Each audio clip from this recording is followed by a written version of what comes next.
Welcome to TRS Clips, India's fastest learning portal. Make sure you subscribe, make sure you hit that bell icon.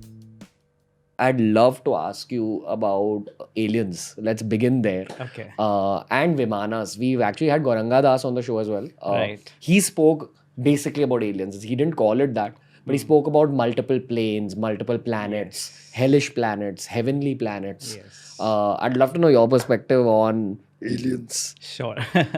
So aliens I've always been fascinated with, as a kid, I used to watch all the science fiction movies that came out on aliens, Species, Aliens, Terminator, Predator, whatever. And I think again, that comes from a civilizational question. Are we alone in this world? Okay, we've always been fascinated with other worlds. And religious teachings or religious stories are no different, right? Some of the people try to figure out the same questions and they decided to explore the universe. Now, of course, scientific exploration was not possible given the lack of technological, which we are not able to do even today. We can't even cross the solar system to actually visit another galaxy or a constellation or a planet. So this comes from the mystical visions of the seers. So, the mantra drashtas, so the authors, who's the author of Rig Veda, if I ask you? There's no single person, right? These are collections of hymns that were seen by the rishis. Okay. They were visions that came to them. And that is why these people are called mantra drishtas. They saw the visions. They saw the mantras. They saw the mantras. The mantras came to them.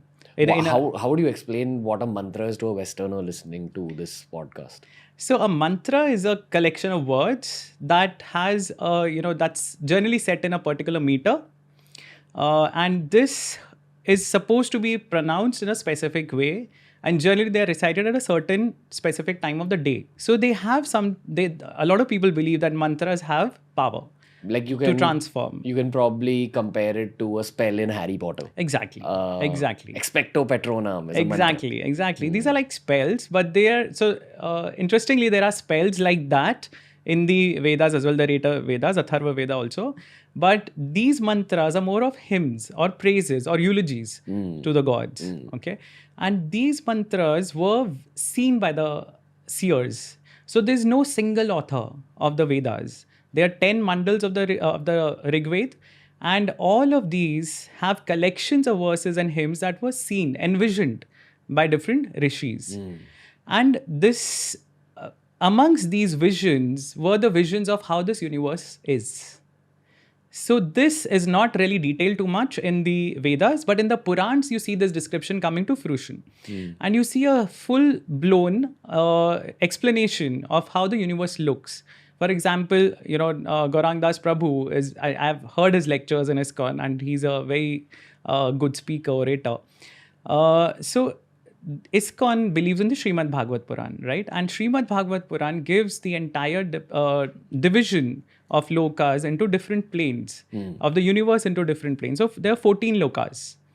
And now 14 lokas existing in the universe, which is not Earth. Earth is just the middle level. Earth is the Madhya Loka. And then you have the Adho Lokas, which are the lower lokas, 7 lokas below, and you have 6 lokas above. So Earth and 6 above is the higher lokas. When you're talking about these different lokas, they have to be different planets, they have to be in different locations across the universe. That automatically makes the denizens of these planets aliens. By definition. Alien is just somebody who does not live on Earth, right? It's a species who did not originate on Earth. So by definition, because these are lokas, different planets, different galaxies probably in the universe, they become aliens. That's my thought on it. Not to say that God is an alien, but a lot of these divine beings that we're talking about, right? The devas, who have these outer world technology, they have a much, much more scientifically advanced civilization, right? They have access to these divine weapons that are like our WMDs. They have spaceships, they travel to different lokas in those spaceships. Same goes for the asuras. Even the Adho Lokas, the lower planets, so to say, they're just geographically located in the lower half of the universe, according to the Purans. But that doesn't mean that they are lower in any other aspect. They also have advanced science. And these asuras can also travel like that. Okay, so there's an interesting story about Tripurasur. There are 3 different cities, floating cities. That's how they have been described. There are 3 different floating cities of asuras. and they received a boon from Lord Brahma that they cannot be destroyed except when the three cities come in a single line. They have to be aligned perfectly. That is the only time when these cities can be destroyed. So when you talk about floating cities, what does it mean? It's either three different spaceships like arcs, that contain everything sustainable, or it's three different satellites of a planet or something to that effect, right? And the possibility of three different satellites revolving around a planet coming in one conjunction is very, very rare. So it's probably a scientific event, scientific principle that they're talking about. And then these cities are destroyed by Lord Shiva. And at that opportune moment, the smallest fraction of time when these three cities are aligned or these three satellites are aligned, that's when Shiva shoots the Narayanastra. And it's a grand description, okay? Shiva has Bhumi as the chariot. The sun and the moon are the wheels of the chariot. And he takes Mount Meru as the bow. And from there, he shoots the Narayanastra to destroy these in one single explosion. And this was a big event in the scriptures. It's called the Dev Deepavali.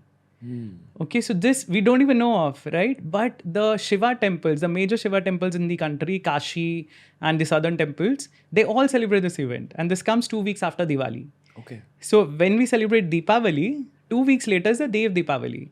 Because this is when the Devas rejoiced. It did not affect the denizens of earth, but it affected the Devas living in their lokas. Because these asuras who were living in these floating cities, they used to conduct raids on the Deva cities, on their spaceships. So, I mean, there is no other way to explain this, right? Except for science. Maybe it's like evil aliens versus good aliens. Exactly my point. Intergalactic wars. Intergalactic wars, and that too, people, maybe the aliens who were more friendly towards us, we started considering them as gods. And the aliens that were inimical to us, they became the villains or the asuras.